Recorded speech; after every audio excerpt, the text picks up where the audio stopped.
If your breaker has been on a job, come back and been in storage, it's a great idea to check the chisel for grease before it goes back to work.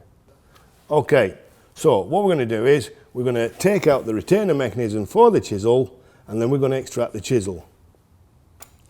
We then take the chisel out, so.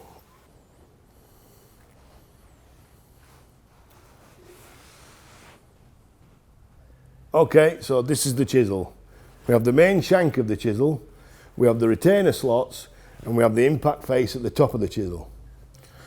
Now that we're going to manually grease this chisel, we're going to make sure that we get a liberal coating on the shank, in the retainer slots, and no further than this point here. The secret is we don't want grease on the top of the chisel between here and the piston face, because it can cause problems for the seals and long-term damage here.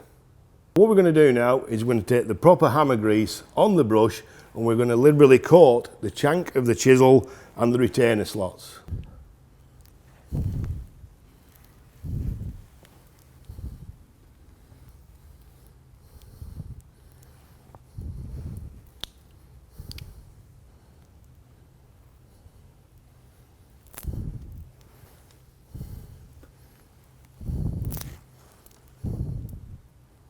Here we have the breaker chisel properly greased with the correct hammer grease, greased down the shank, in the retainer slots, but no higher than this shoulder here.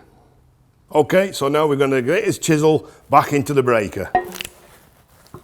Like that. I love to see breaker chisels well greased and inspected, ready for work. So remember, when you're greasing your chisel like this, don't get grease on that chisel face. If you've got a problem, come to Hammerman.